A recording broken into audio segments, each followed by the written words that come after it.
Amruthaveni lice kit presents daily news പ്രഭാത വാർത്തകൾ powered by Pulimoottil silks KSFE in association with Joy Alukkas. ഇത്തവണ first അടിക്കില്ലേ നമ്മള്?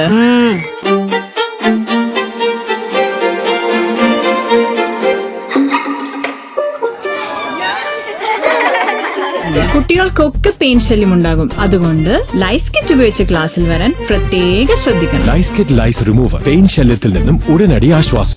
നമസ്കാരം, ഞാൻ ഡെയ്സി ബിജു. ഡെയിലി ന്യൂസിന്റെ പ്രഭാത വാർത്തകളിലേക്ക് സ്വാഗതം. ഇന്ന് ജൂൺ 19 വെള്ളിയാഴ്ച. VD സതീശൻ സർക്കാരിന്റെ പ്രഥമ ബജറ്റ് ഇന്ന്. LDF സർക്കാർ ജനുവരി 29 അവതരിപ്പിച്ച ബജറ്റ് പുതുക്കിയുള്ള ബജറ്റാണ് അവതരിപ്പിക്കുക. കേന്ദ്രത്തിൽ നിന്ന് കൂടുതൽ പണം ലഭിക്കാനുള്ള നിർദ്ദേശങ്ങൾ ബജറ്റിലുണ്ടാകും. കിഫ്ബിയിൽ സമഗ്ര മാറ്റങ്ങൾ ഉണ്ടാകാം. ഇന്ദിരാ ഗ്യാരന്റികൾ നടപ്പാക്കാനുള്ള നിർദ്ദേശങ്ങൾ ഉണ്ടാക്കും. ക്ഷാമബത്ത അനുവദിക്കുമെന്ന പ്രതീക്ഷയിലാണ് സർക്കാർ ജീവനക്കാർ. യോഗ ദിനാചരണത്തിൽ ഗവർണർ നേരിട്ട വകുപ്പുകളുടെ യോഗം വിളിച്ചത് ഭരണഘടനാ കീഴ്വഴക്കങ്ങളുടെ നഗ്നമായ ലംഘനമാണെന്ന് പ്രതിപക്ഷ നേതാവ് പിണറായി വിജയൻ. ഗവർണർ സമാന്തര അധികാര സ്ഥാനമായി മാറുകയാണ്. എന്തടിസ്ഥാനത്തിലാണ് ഗവർണർ വകുപ്പുകളുടെ യോഗം വിളിച്ച് ഭരണകാര്യങ്ങളിൽ ഇടപെടുന്നതെന്ന് ചോദിച്ച പിണറായി മുഖ്യമന്ത്രിയുടെ നിലപാടെന്തെന്നും ചോദിച്ചു. അന്താരാഷ്ട്ര യോഗ ദിനത്തിന്റെ ഒരുക്കം വിലയിരുത്താൻ ഗവർണർ വിവിധ വകുപ്പുകളുടെ യോഗം വിളിച്ചു ചേർത്തതിൽ സർക്കാർ ലോക്ഭവനോട് അതൃപ്തി അറിയിച്ചു. ഗവർണർ യോഗം വിളിച്ചെന്ന വിവരം മാധ്യമ വാർത്തകളിലൂടെയാണ് അറിഞ്ഞതെന്ന് മുഖ്യമന്ത്രിയുടെ ഓഫീസ്. ഭാവിയിൽ ഇത്തരം കാര്യങ്ങൾ ആവർത്തിക്കാതിരിക്കാൻ പ്രത്യേക ശ്രദ്ധ വേണമെന്നും ചീഫ് സെക്രട്ടറി ലോക്ഭവന് നൽകിയ കത്തിൽ ആവശ്യപ്പെട്ടു. യോഗാ ദിനത്തെക്കുറിച്ചുള്ള ആശയവിനിമയം മാത്രമാണ് നടത്തിയതെന്ന് ഗവർണറുടെ സെക്രട്ടറി ചീഫ് സെക്രട്ടറിയെ അറിയിച്ചു. ആരോഗ്യവകുപ്പ് ഡയറക്ടർ സ്ഥാനത്ത് നിന്ന് ഡോക്ടർ KJ റീനയെ മാറ്റിയ ആരോഗ്യവകുപ്പിന്റെ ഉത്തരവ് അഡ്മിനിസ്ട്രേറ്റീവ് ട്രൈബ്യൂണൽ 2 ആഴ്ചത്തേക്ക് സ്റ്റേ ചെയ്തു. ഉത്തരവിലെ വൈരുദ്ധ്യവും സ്പെഷ്യൽ റൂളും ചൂണ്ടിക്കാട്ടി ഡോക്ടർ റീന നൽകിയ ഹർജിയിലാണ് നടപടി. സർക്കാർ വിരുദ്ധ പ്രവർത്തനങ്ങളുടെ പേരിലാണ് DHSനെ മാറ്റിയതെന്നായിരുന്നു ആരോഗ്യമന്ത്രിയുടെ വാദം. തൊരപ്പൻ പണിയെടുക്കുന്ന ആരെയും ആരോഗ്യവകുപ്പ് ഡയറക്ടറുടെ കസേരയിൽ ഇരുത്തില്ലെന്ന് ആരോഗ്യമന്ത്രി K മുരളീധരൻ. റീന തുരപ്പൻ പണി നടത്തിയോ എന്ന് മേൽക്കോടതിയിൽ പറഞ്ഞോളാം. സർക്കാരിനെ അനുസരിക്കാത്ത ഉദ്യോഗസ്ഥന്മാർ മുരളീധരൻ ഇരിക്കുമ്പോൾ ആ കസേരയിൽ ഉണ്ടാകില്ലെന്നും അദ്ദേഹം പറഞ്ഞു. PM ശ്രീ നടപ്പാക്കില്ലെന്നും അറബിക്കടലിൽ ഒഴുക്കുമെന്നും പ്രഖ്യാപിച്ചവർ പദ്ധതി നടപ്പാക്കുന്നത് വിചിത്രമെന്ന് പ്രതിപക്ഷ നേതാവ് Pinarayi Vijayan. BJP CPM deal എന്നാരോപിച്ചവർ അധികാരത്തിൽ വന്നപ്പോൾ ചെയ്യുന്നത് എല്ലാവരും കാണുന്നുണ്ട്. കോൺഗ്രസ് ഭരിക്കുന്ന മറ്റ് സംസ്ഥാനങ്ങളിലും PM ശ്രീ പദ്ധതി നടപ്പാക്കുന്നുണ്ടെന്നും അദ്ദേഹം പറഞ്ഞു. ആലപ്പുഴയിൽ യൂത്ത് കോൺഗ്രസ് പ്രവർത്തകരെ മർദ്ദിച്ച കേസിൽ ADGP ഓഫീസിൽ SIT റെയ്ഡ് നടത്തി. സന്ദർശക രജിസ്റ്റർ, ഓഫീസിലെ CCTV ദൃശ്യങ്ങൾ, പോലീസ് ക്ലബിലെ രേഖകൾ എന്നിവ SIT കസ്റ്റഡിയിലെടുത്തു. കേസ് രേഖകൾ ADGP ഓഫീസിൽ തിരുത്തിയെന്നും അട്ടിമറിച്ചെന്നും മുൻ അന്വേഷണ സംഘം മൊഴി നൽകിയിരുന്നു. ഇതിന്റെ അടിസ്ഥാനത്തിലാണ് ഡിവൈഎസ്പി ബൈജു പൌലോസിന്റെ നേതൃത്വത്തിലുള്ള സംഘം ADGP ഓഫീസിൽ നിന്ന് രേഖകൾ പിടിച്ചെടുത്തത്. നിയമസഭാ തെരഞ്ഞെടുപ്പിലെ തോൽവി വേദനാജനകമെന്നും വിമർശനങ്ങൾ ഉൾക്കൊണ്ട് മുന്നോട്ടു പോകുമെന്നും CPI സംസ്ഥാന സെക്രട്ടറി ബിനോയ് വിശ്വം. പാർട്ടിയുടെ നിർദ്ദേശങ്ങൾ ജില്ലാ നേതൃത്വവും പ്രവർത്തകരും ഏറ്റെടുക്കണമെന്നും സംസ്ഥാന കൌൺസിൽ യോഗത്തിൽ ബിനോയ് വിശ്വം പറഞ്ഞു. വിഴിഞ്ഞം തുറമുഖത്തേക്കുള്ള റോഡിൽ ട്രയൽ റൺ നടത്തി. തുറമുഖത്തുനിന്ന് 1.7 കിലോമീറ്റർ ദൂരത്തിലുള്ള റോഡിലൂടെ കണ്ടെയ്നറുമായി എത്തിയ ട്രക്ക് മേൽപ്പാലങ്ങളിലൂടെ ദേശീയപാതയിലേക്ക് പ്രവേശിച്ചു. ദേശീയപാതയിൽ ചേരുന്നിടത്ത് സർവീസ് റോഡുകളോട് ചേർന്നാണ് പുതിയ പാതകൾ നിർമ്മിച്ചത്. തിരുവനന്തപുരത്ത് കിളിമാനൂർ സ്വദേശിയായ 43-കാരന് കുരങ്ങുപനി. ഇതോടെ ഈ വർഷം സംസ്ഥാനത്ത് 8 പേർക്ക് രോഗം സ്ഥിരീകരിച്ചു. 19 പേർക്ക് കൂടി ഷിഗല്ലയും 68 പേർക്ക് ഡെങ്കിയും സ്ഥിരീകരിച്ചു. തൃശൂരിൽ ഡെങ്കി ബാധിച്ച് ഒരാൾ മരിക്കുകയും ചെയ്തു. ശബരിമല സ്വർണ്ണക്കൊള്ളക്കേസിൽ കുറ്റപത്രം നൽകുന്നത് ഇനിയും നീട്ടിക്കൊണ്ടുപോകാനാകില്ലെന്ന് SITയോട് ഹൈക്കോടതി. അന്തിമ റിപ്പോർട്ട് എന്ന് നൽകുമെന്ന് ഈ മാസം 29-നകം അറിയിക്കാൻ പ്രത്യേക സംഘത്തിന് കോടതി നിർദ്ദേശം നൽകി. 2025-ൽ സ്വർണ്ണപ്പാളികൾ കൊണ്ടുപോയതിൽ ആർക്കൊക്കെ വീഴ്ചയെന്ന് വ്യക്തമാക്കുന്ന സമഗ്ര റിപ്പോർട്ടും ഹാജരാക്കണമെന്ന് ദേവസ്വം ബെഞ്ച് നിർദ്ദേശിച്ചു. 2026-ലെ പെട്രോളിയം വിതരണ ചട്ടപ്രകാരമുള്ള നിയന്ത്രണങ്ങളിൽ ഇളവ് തേടി സംസ്ഥാന ഭക്ഷ്യ സിവിൽ സപ്ലൈസ് വകുപ്പ് മന്ത്രി അനൂപ് ജേക്കബ് കേന്ദ്രത്തിന് കത്തയച്ചു. കാർഷിക മേഖല, ആശുപത്രികൾ തുടങ്ങിയ ആവശ്യ വിഭാഗങ്ങൾക്ക് താൽക്കാലിക ഇളവ് അഭ്യർത്ഥിച്ചാണ് കത്തയച്ചത്.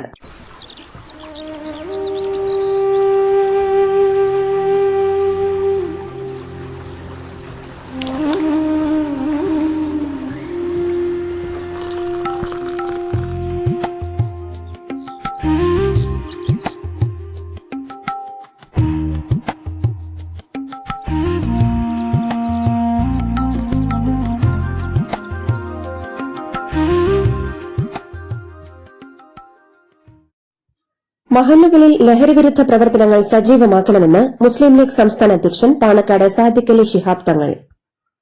പള്ളികളിൽ ജുമാ നമസ്കാരത്തിനു ശേഷം പ്രത്യേക ബോധവൽക്കരണം നൽകാനാണ് നിർദ്ദേശം. പരവൂർ കോടതിയിലെ അസിസ്റ്റന്റ് പബ്ലിക് പ്രോസിക്യൂട്ടറായിരുന്ന അനീഷ്യ ആത്മഹത്യ ചെയ്ത സംഭവത്തിൽ പ്രധാന പ്രതിക്ക് സ്വന്തം നാട്ടിലേക്ക് സ്ഥലം മാറ്റം. അസിസ്റ്റന്റ് പബ്ലിക് പ്രോസിക്യൂട്ടർ KR ശ്യാംകൃഷ്ണയെയാണ് വയനാട്ടിൽ നിന്ന് ആറ്റിങ്ങൽ കോടതിയിലേക്ക് സ്ഥലം മാറ്റിയത്. സ്ത്രീകൾക്കും പെൺകുട്ടികൾക്കും ക്രിക്കറ്റ് പരിശീലനം നൽകാൻ വനിതാ കോച്ചിനെ നിയമിക്കണമെന്ന് കേരള ക്രിക്കറ്റ് അസോസിയേഷന് സംസ്ഥാന മനുഷ്യാവകാശ കമ്മീഷന്റെ ഉത്തരവ്. പെൺകുട്ടികളെ പരിശീലകൻ ലൈംഗികമായി ഉപദ്രവിച്ച സംഭവത്തിലെ കോടതി വിധിക്ക് പിറകെയാണ് commission chairperson justice Alexander Thomas ഉത്തരവിട്ടത്. പെൺകുട്ടികളെ ഉപദ്രവിച്ചെന്ന കേസിൽ വള്ളക്കടവ് സ്വദേശി M മനുവിന് 16 വർഷത്തെ കഠിന തടവിന് ശിക്ഷിച്ചിരുന്നു. ഗവിയിലെ അങ്കണവാടി ഹെൽപ്പറുടെ കൊലപാതകത്തിൽ ആദിവാസി വിനോദ് കുമാറാണ് പ്രതിയെന്ന് പോലീസ്. ബലാത്സംഗത്തിനു ശേഷം കഴുത്തു ഞെരിച്ച് കൊല്ലുകയായിരുന്നുവെന്ന് പോലീസ് പറയുന്നു. KSRTC ഓർഡിനറി ബസ്സുകളിൽ സ്ത്രീകൾക്ക് സൌജന്യ യാത്ര ഏർപ്പെടുത്തിയതിനെതിരെ പൊതു താൽപര്യ ഹർജി. രാഷ്ട്രീയ നേട്ടത്തിനുള്ള തെരഞ്ഞെടുപ്പ് വാഗ്ദാനം അനുവദിക്കരുതെന്നാണ് ഹർജിക്കാരന്റെ വാദം. അതേസമയം ക്ഷേമ പദ്ധതി നടപ്പാക്കാൻ സർക്കാരിന് അധികാരമുണ്ടെന്നും തടയാനാകില്ലെന്നും കോടതി നിരീക്ഷിച്ചു. കർണാടകയിലും തമിഴ്നാട്ടിലും പശ്ചിമ ബംഗാളിലും പദ്ധതി നടപ്പാക്കിയിട്ടുണ്ടെന്ന് സർക്കാർ വ്യക്തമാക്കി. PM ശ്രീ നടപ്പിലാക്കാനുള്ള UDF സർക്കാരിന്റെ നടപടിയിൽ യൂത്ത് ലീഗിന് അതൃപ്തി. PM ശ്രീയിൽ UDF നിലപാട് മാറ്റരുതെന്നാവശ്യപ്പെട്ട് മന്ത്രിസഭാ ഉപസമിതിക്ക് പരസ്യമായി കത്തയച്ചു. യൂത്ത് ലീഗ് മലപ്പുറം മണ്ഡലം കമ്മിറ്റിയുടെ നേതൃത്വത്തിലാണ് മലപ്പുറം കുന്നുമ്മൽ പോസ്റ്റ് ഓഫീസിലെത്തി കത്തയച്ചത്. സർക്കാർ നിലപാടിനെതിരെ KSUവും രംഗത്തെത്തിയിരുന്നു. തൂത്തുക്കുടിയിൽ 38,000 കോടി രൂപയുടെ കൂറ്റൻ കപ്പൽ നിർമ്മാണശാലയ്ക്ക് തമിഴ്നാട് മുഖ്യമന്ത്രി C. ജോസഫ് വിജയ് അനുമതി നൽകി. ഈ പദ്ധതിയിലൂടെ പ്രദേശത്ത് 15,000-ഓളം പേർക്ക് നേരിട്ട് തൊഴിൽ ലഭിക്കുമെന്നാണ് പ്രതീക്ഷിക്കുന്നത്. മുല്ലപ്പെരിയാറിൽ പുതിയ അണക്കെട്ട് അനുവദിക്കില്ലെന്ന നയപ്രഖ്യാപനത്തിന് പിറകെ കർണാടകയിലെ കാവേരി നദിക്ക് കുറുകെ നിർമ്മിക്കാൻ ഉദ്ദേശിക്കുന്ന മേക്കെദാട്ടു അണക്കെട്ടിന് കേന്ദ്രം അനുമതി നൽകരുതെന്ന് വിജയന്റെ TVK സർക്കാർ കേന്ദ്രത്തോട് ആവശ്യപ്പെടും. ഇത് സംബന്ധിച്ച് തമിഴ്നാട് നിയമസഭയിൽ പ്രമേയം അവതരിപ്പിക്കാനാണ് ആലോചന. കർണാടക നിയമസഭാ കൌൺസിൽ തെരഞ്ഞെടുപ്പിൽ കോൺഗ്രസ് 7-ൽ 5 സീറ്റുകളും നേടി തകർപ്പൻ വിജയം സ്വന്തമാക്കി. 6 JDS MLAമാരും 3 BJP MLAമാരും കോൺഗ്രസിന് വോട്ട് ചെയ്തു.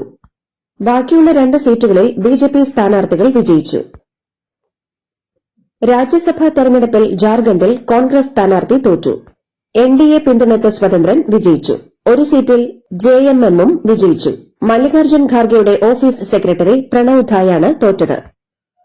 നിയമവിരുദ്ധ കാര്യങ്ങൾക്ക് ടെലഗ്രാം ഉപയോഗിക്കുന്നുവെന്ന് കേന്ദ്ര സർക്കാർ ഡൽഹി ഹൈക്കോടതിയിൽ. നീറ്റ് പരീക്ഷയുടെ പശ്ചാത്തലത്തിൽ ടെലഗ്രാം താൽക്കാലികമായി നിരോധിച്ചതിനെതിരെ കമ്പനി നൽകിയ കേസിലാണ് കേന്ദ്രം ഇങ്ങനെ മറുപടി നൽകിയത്. പകർപ്പവകാശമുള്ള കണ്ടന്റുകൾ പോലും പ്രചരിപ്പിക്കുന്നുവെന്നും ഭീകരവാദത്തിന് ഉപയോഗപ്പെടുത്തിയെന്നും കേന്ദ്രം ആരോപിച്ചു. ശമ്പള വരുമാനക്കാർക്ക് ആശ്വാസമേകി എംപ്ലോയീസ് പ്രൊവിഡന്റ് ഫണ്ട് ഓർഗനൈസേഷന്റെ സേവനങ്ങളെല്ലാം ഡിജിറ്റലാക്കുന്നു. പുതിയതായി അവതരിപ്പിക്കുന്ന EPFO 3.0 ഡിജിറ്റൽ പ്ലാറ്റ്ഫോം നിലവിൽ വരുന്നതോടെ ജീവനക്കാർക്ക് തങ്ങളുടെ പ്രൊവിഡന്റ് ഫണ്ട് പണം UPI ആപ്പുകൾ വഴിയും EPF ലിങ്ക് ചെയ്ത ATMകൾ വഴിയും നേരിട്ട് പിൻവലിക്കാം.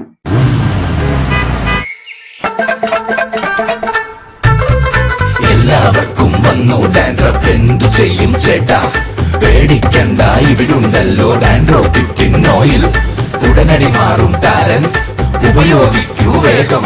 അമൃത്വേനി Dandroquet, the ultimate dandruff solution. Shiv Sena Uddhav Thackeray പക്ഷം ഡൽഹിയിൽ വിളിച്ച പാർലമെന്ററി പാർട്ടി യോഗത്തിൽ 6 MPമാർ എത്തിയില്ല. പങ്കെടുത്തത് 3 MPമാർ മാത്രം. പങ്കെടുക്കണമെന്നാവശ്യപ്പെട്ട് വിപ്പ് നൽകിയിരുന്നെങ്കിലും MPമാരായ അരവിന്ദ് സാവന്ത്, അനിൽ ദേശായ്, രാജ്ഭാവ് വാജെ എന്നിവർ മാത്രമാണ് പങ്കെടുത്തത്. പാർട്ടിയുടെ ഏക രാജ്യസഭാ MPയായ സഞ്ജയ് റാവത്തും പങ്കെടുത്തു. നഴ്സിംഗ് ഹോമിന്റെ മറവിൽ ഡൽഹിയിൽ വൻ മനുഷ്യക്കടത്ത് നടത്തിയിരുന്ന സംഘം പിടിയിലായി. സംഘത്തിന്റെ സൂത്രധാരയായ യുവതിയടക്കം 12 പേരാണ് പിടിയിലായത്. 5 നവജാത ശിശുക്കളെയാണ് പോലീസ് രഹസ്യ നടപടിക്കിടെ രക്ഷിച്ചത്. മണൽ ഖനനവുമായി ബന്ധപ്പെട്ട തർക്കത്തെ തുടർന്നുണ്ടായ ആക്രമണത്തിൽ BJP നേതാവടക്കം 3 പേർ കൊല്ലപ്പെട്ടു. 3 കാറിനുള്ളിലാക്കി തീയിടുകയായിരുന്നു. ഛത്തീസ്ഗഡിലെ കൊറിയ ജില്ലയിലാണ് ആക്രമണമുണ്ടായത്. 30 ദിവസത്തിനകം ഇറാന്റെ പ്രദേശങ്ങളിൽ നിന്ന് അമേരിക്കൻ സേന പിന്മാറുമെന്ന് ഇറാനും അമേരിക്കയും തമ്മിലുണ്ടാക്കിയ സമാധാന കരാർ. 60 ദിവസത്തേക്ക് ഹോർമുസിൽ ഇറാൻ പണം ഈടാക്കില്ലെന്നും ധാരണാപത്രത്തിൽ പറയുന്നു. കരാറിലെ 14 ഇന പട്ടിക ഇറാനാണ് പുറത്തുവിട്ടത്. തെക്കൻ ലെബനനിൽ തങ്ങൾ പിടിച്ചടക്കിയ സ്ഥലങ്ങളുടെ പുതിയ മാപ്പ് പുറത്തുവിട്ട് ഇസ്രായേൽ സൈന്യം. ലെബനൻ അതിർത്തിയിൽ നിന്ന് പിന്മാറില്ലെന്നും ഇസ്രായേൽ സൈന്യം വ്യക്തമാക്കി. ഇസ്രായേൽ ലെബനനിൽ നിന്ന് പിൻവാങ്ങണമെന്ന് ഇറാനും അമേരിക്കയും തമ്മിലുള്ള സമാധാന കരാറിന്റെ കരട് രേഖ നിഷ്കർഷിക്കുന്നുണ്ട്. അമേരിക്ക ഇറാൻ സമാധാന കരാർ പ്രാബല്യത്തിലായിട്ടും ഹോർമുസ് കടലിടുക്ക് പൂർണ്ണമായും തുറന്നില്ല. ഇപ്പോഴും കപ്പൽ ഗതാഗതം ഒമാൻ വഴിയാണ്. ഇറാനെതിരായ നാവിക ഉപരോധം നീക്കിയതായി അമേരിക്ക അറിയിച്ചു. അമേരിക്ക ഇറാൻ സമാധാന കരാറിനോട് തനിക്ക് പൂർണ്ണ സമ്മതം ഉണ്ടായിരുന്നില്ലെന്ന് ഇറാനിലെ പരമോന്നത നേതാവ് Mojtaba Khamenei. Iran president Masoud Pezeshkian ഉറപ്പ് നൽകിയതിനാലാണ് കരാറിന് സമ്മതിച്ചത്. കൂടുതൽ സമ്മർദ്ദങ്ങൾക്ക് അമേരിക്ക ശ്രമിച്ചെങ്കിലും വഴങ്ങിയില്ലെന്നും ഇറാൻ പരമോന്നത നേതാവ് പറഞ്ഞു. മാനസിക സമ്മർദ്ദം കുറയ്ക്കാനെന്ന പേരിൽ ചൈനയിൽ വിൽക്കുന്ന നതാഷ പാവകൾ വിവാദത്തിൽ. കറുത്ത വർഗ്ഗക്കാരിയായ പെൺകുഞ്ഞിന്റെ രൂപത്തിലുള്ള കളിപ്പാട്ടം വംശീയ അധിക്ഷേപങ്ങൾക്കും അക്രമങ്ങൾക്കും ഇരയാകുന്നതായാണ് വിമർശനം. ലോക കോടീശ്വരൻ ഇലോൺ മസ്കിന്റെ ആർട്ടിഫിഷ്യൽ ഇന്റലിജൻസ് കമ്പനിക്കെതിരെയുള്ള പരിസ്ഥിതി മലിനീകരണ കേസ് തള്ളിക്കളയണമെന്ന് യുഎസ് നീതിന്യായ വകുപ്പ്. മസ്കിന്റെ എഐ കമ്പനിയായ എക്സ് എഐക്കെതിരായ കേസ് തള്ളണമെന്നാണ് ട്രംപ് ഭരണകൂടം ഫെഡറൽ കോടതിയോട് ആവശ്യപ്പെട്ടത്. ഇന്ത്യ എ ശ്രീലങ്ക എ മത്സരത്തിനിടെ ശ്രീലങ്കൻ താരത്തോട് മോശമായി പെരുമാറിയതിന് യുവതാരം വൈഭവ് സൂര്യവംശിക്കെതിരായ ബിസിസിഐ കടുത്ത അച്ചടക്ക നടപടിക്ക് ഒരുങ്ങുന്നു. മാച്ച് റഫറിയുടെ റിപ്പോർട്ടിന്റെ അടിസ്ഥാനത്തിൽ താരത്തിന് വിലക്കുൾപ്പെടെയുള്ള ശിക്ഷ ലഭിക്കാൻ ഇടയുണ്ട്. ലോകകപ്പ് ഫുട്ബോളിൽ ഓരോ ഗോൾ വീതമുള്ള സമനിലയുമായി ദക്ഷിണാഫ്രിക്കയും ചെക്ക് റിപ്പബ്ലിക്കും. ചെക്ക് ലീഡ് നേടിയത് 6-ാം മിനിറ്റിലാണെങ്കിൽ 81-ാം മിനിറ്റിൽ കിട്ടിയ പെനാൽറ്റിയിലൂടെയാണ് ദക്ഷിണാഫ്രിക്ക തിരിച്ചടിച്ചത്. ചെക്ക് റിപ്പബ്ലിക്കിനായി മൈക്കൽ സാദിലക്കും ദക്ഷിണാഫ്രിക്കയ്ക്കായി തെബോഹോ മൊക്കോയിനെയും സ്കോർ ചെയ്തു. ബോസ്നിയയെ 1-4 ഗോളുകൾക്ക് തകർത്ത് സ്വിറ്റ്സർലാൻഡ്. 73 മിനിറ്റുകൾക്കൊടുവിൽ സബ്സ്റ്റിറ്റ്യൂഷനുകളാണ് സ്വിറ്റ്സർലൻഡിനു വേണ്ടി ഗോൾ നേടിയത്. പകരക്കാരനായി ഇറങ്ങിയ യോഹാൻ മാൻസാമ്പി ഇരട്ട ഗോളുമായി തിളങ്ങി. മറ്റൊരു പകരക്കാരൻ റൂബൻ വാർഗാസും സ്കോർ ചെയ്തു. പെനാൽറ്റിയിലൂടെ ഗ്രാനിത് ഹാക്ക സ്വിറ്റ്സർലൻഡിന്റെ ഗോൾ പട്ടിക തികച്ചു. എർമിൻ മഹ്മിക്കിന്റെ വകയായിരുന്നു ബോസ്നിയയുടെ ആശ്വാസ ഗോൾ. ഇതോടുകൂടി ഡെയിലി ന്യൂസിന്റെ ഇന്നത്തെ പ്രഭാത വാർത്തകൾ സമാപിക്കുന്നു. ഡെയിലി ന്യൂസിനു വേണ്ടി വാർത്തകൾ വായിച്ചത് ഡെയ്സി ബിജു. ഡെയിലി ന്യൂസ് ലൈവ്.in വാർത്തകൾ വിരൽ തുമ്പിൽ.